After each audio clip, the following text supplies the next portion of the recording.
Hey guys, my name's Adam. On YouTube I'll be known as, among others, Love. Same with Facebook and Twitter if you guys want to find me there. I'll explain why I picked that name a bit in a second, but I was going to do some videos lately, or for a while, about things I think about, things I'm learning, because I kind of want to help out in a way. So if you feel like you need assistance, you want to understand something, you can send me a message through social media and I'll see what I can do. And if I don't get any topic suggestions, I'll kind of just talk about what I want to talk about. To go on a bit about me, I do believe in a bunch of different things. So my dad passed away when I was 12, and that's had a pretty big impact on my life. I have met and am with my girlfriend from high school right now. I should be in my third year of university, but I've switched, so I'm kind of in my second year. It's kind of halfway through, and I have a son. So I've had a couple things going on in my life that some people consider challenging, but I don't. I consider it a blessing. I consider it to be really good, So I wouldn't change my life for anything.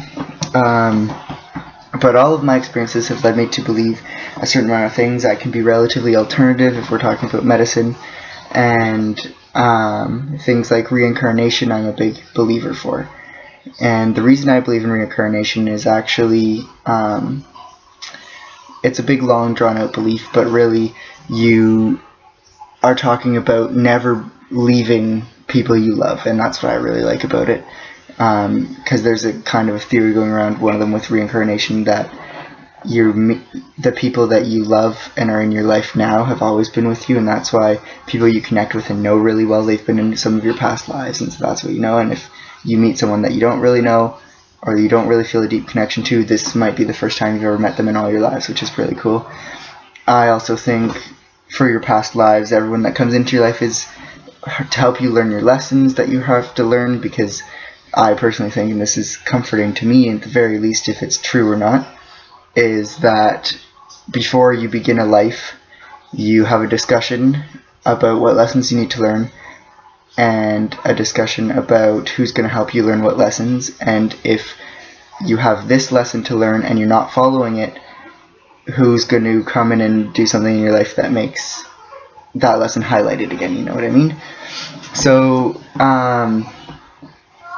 it's a little convoluted that way, but everyone you meet is here for a lesson. So even people that treat you badly, they're here to you told them to do that before you were both alive, because you're not learning a lesson that you're supposed to be learning. And so I think that's pretty cool. It's comforting in a sense. You think, hey, well, why is that person being mean to me? No one should be mean to me. No one has the right to be mean to me. And you're correct. No one has the right to be mean to you. But you've discussed with them earlier about this is what you need to do to learn your lesson. So if I was being bullied back in elementary school, well, that person is trying to teach me to stand up for myself. That could be a big lesson I have to learn. And regardless of whether I learn it or not, that's what you take out of it. And it's comforting, because then it kind of takes it a step back from like, man, that was cruel, that person was cruel and mean to me. It takes you out of it. You step back and you get to kind of grow that way. So those are a big thing on my beliefs. I do believe if you learn all your lessons, you reincarnate into someone like Buddha or Christ or Krishna or someone like that pretty high up. And I do believe that a lot of religions are found of people who have made it that far. And if you get that far, your next life, you can choose to not come back, or you can choose to keep coming back to help. And so the Dalai Lama fascinates me. Tibetan culture is actually cool because they follow lineages of people they believe have reincarnated into each person, and they can, due to their beliefs, find each person, and it's really cool. And the Dalai Lama has chosen to come back a bunch of times to help out his people. So that's kind of what my beliefs and kind of what I do. I'm going to be trying to do these videos once a week. We'll see if I can do it. Next week there won't be one coming because I'm away, but we'll see what we can do. So the reason I wanted to pick the username Among Others Love, and it was highlighted when I was talking to my girlfriend the other day. When I first thought about it, I was meditating. I meditate as often as I can. I was like, man, among all the feelings you could feel joy, you could feel anger, you could feel hate, you could feel happiness, you could feel sadness. The most powerful one, the one that changes the most in the world, is love. So among all those other feelings, you have love. And so that's where I got Among Others Love. But my girlfriend was thinking about it, and she had an interesting perspective, because she was thinking, and this was in more of a bigger sentence, that among everything else, you should be love. And so I thought that's pretty cool. That's another cool meaning. But that already means between the two of us, and she's the only person I told that name to, between the two of us we already have two different meanings. So I think some of the best names or stories or lessons that you can learn through reading or talking or whatever will have multiple meanings and will mean different things to different people. And I think if you stumble across something like that, you need to write it down and either spread it around or keep it yourself, because someone else will find it. And I just think it's important, because if everyone learns a different lesson from it and then you share those lessons, you're learning twice over one thing, and learning's always good. So that's why I kind of picked that name and what it means to me. What I'm hoping to accomplish with these videos, sorry, that was a cat, if you could hear that. I'm going to try to do these videos every week, and my kind of outward physical goal is so that I am helping you guys hopefully to grow and become a better person. Because looking around the news today, all you hear or see is murders or killings or depressing news, or the world's going to end. And I believe we can change that really fast, not by doing... I mean, obviously, if we're trying to change global warming, for example, and you go out and you recycle everything and you're helping out forests, you're helping out. But I believe we can change the world faster if we change ourselves first. So I'm hoping to be able to do that, but it's not completely, sounds, when you say that, it sounds like this big, huge goal. Oh, wow, good job. Well, it's actually, I'm not here trying to assist anyone else to change. This will actually help me change for the better, I hope. So we'll see if that works out. And you never know, if there's no interest in these videos ever, then it might taper off as I get busy. But if there's big interest, I'll try to put lots of time into it. So my big thought of the day that I kind of led into there was growth and learning lessons. So I believe everyone has the right and ability to grow. And when I mean grow, I don't mean you're going to be 6 feet tall and you want to be 6'1". That's physical growth. I'm talking more of a mental and spiritual growth. I'm not a huge follower in any religion. I have not read any of the major religious works. I kind of quote what I've heard sometimes, and I do plan on reading them. But religion is almost too institutionalized for me, at least, and a lot of people find the spiritual growth that they need through religion, and that's perfectly fine if it works for you, but for me, I find it works a different way. So by spiritual growth, I mean becoming a better person. Now, I don't mean, oh wow, spiritual growth, I need to become a better person, let's go out and volunteer right away. That's not necessarily it. Spiritual growth, all it could be is maybe you go through your life, you're going to your job every day, 8 a.m., you get up, you're ready, you're at work, you slog through your day, you get home, you turn on the TV, you watch it all night, you turn it off, you go to bed, you wake up, repeat 5 days a week. On the weekends you go do something else, and you're bored. Well, spiritual growth is, instead of being bored, why not be happy all the time? Because your emotions are your choice. People might say, no, they can't be my emotions can't be my choice. Well, you choose what makes you happy. If I say I do not like mustard, and I get a hot dog with mustard on it, and I eat it, I can decide that will wreck my day because I had mustard on it, so I'm going to be angry, I'm going to be pissed off, I'm going to take my anger out on the world for the rest of the day. I can take it as a slight hiccup in my day. I just get rid of the mustard as much as I can, eat it, and go on. Or I can decide, hey, I guess I was meant to have this mustard, and I'll take it and I can be happy. You can choose to be happy in any situation. You can choose to be sad in any situation. So why not choose to feel the emotions that make you feel good? Why not choose to be joyful all the time? Why not choose to be at peace? Why not choose to send out love? And so that's kind of what I mean by growth as kind of an example.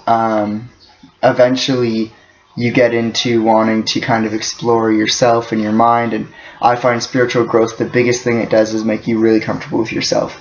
And if you become comfortable with yourself, you have a highly positive impact on the world, because you're not trying to change the world. You're not trying to change the world so that you look good. You're trying to change the world so that everything benefits.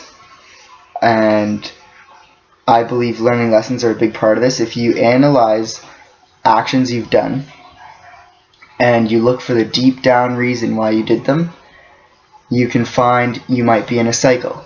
And the purpose of that cycle, I go to work, my boss yells at me for being late. I go through my day, I go home, I stay up really late because I don't like my job. I sleep in too long, I'm late, I get yelled at. Well, that cycle means I don't want to be at work, so I'm always pushing it back and pushing it back and pushing it back. And so the lesson to be learned might mean that it's okay to change. Well, if it's okay to change, I can go back to school to get an education, to get another job. I could go apply for other jobs if I already have the skills. It doesn't matter what the lesson is, but if you think you've known the lesson and it feels deep down like you know the lesson, and you then do it, that's spiritual growth. And so that's what I really like. So I was looking up some quotes the other day because it's my first video. I was like, hey, I should probably have a quote to do this. And I found one that I really liked by Nelson Mandela. And his quote is, "There is nothing like returning to a place that remains unchanged to find the ways in which you yourself have altered." And I thought that was really cool, because if you think back right now to when you were in first grade, don't just think back and be like, oh man, recess was awesome. Think back to how you thought. For me personally, I in first grade cried a lot. And like everything, if someone else ran into a tree, I would start crying. That's a silly example, but gets the point put across. One day I decided I don't think I'm going to cry anymore, because I become dependent on people, and I don't want to be dependent on all these people, especially since I'm looking ahead. I might go into high school, and if I'm still doing this, I'm going to be the weird kid. I'm not going to have friends. And so then I stopped. But look back at that thinking, that was weirdly illogical. That's already showing pressures of society.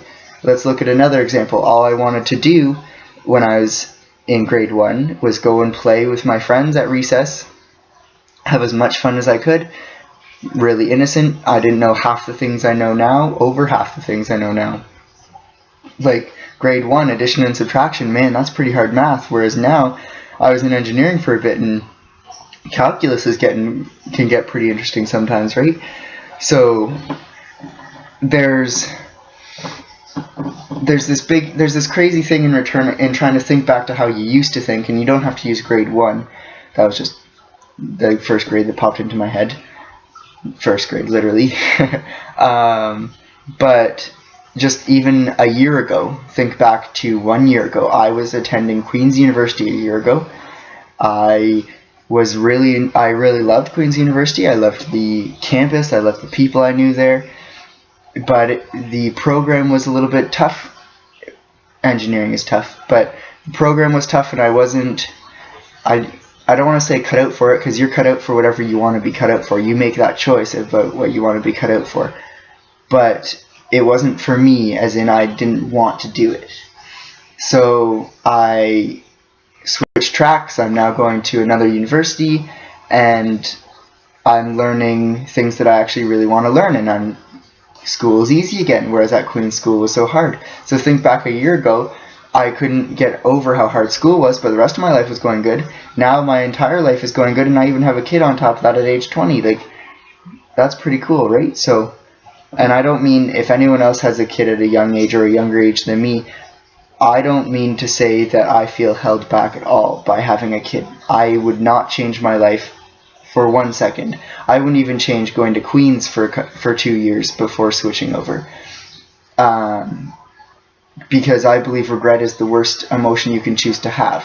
Everything you did in this life, this is where I really like reincarnation, everything you did in this life was meant to happen, and it's for your lessons to learn. And if I hadn't switched from Queen's University to the university I'm going to now, I would not have learned half the things. I would not be half the person I am right now.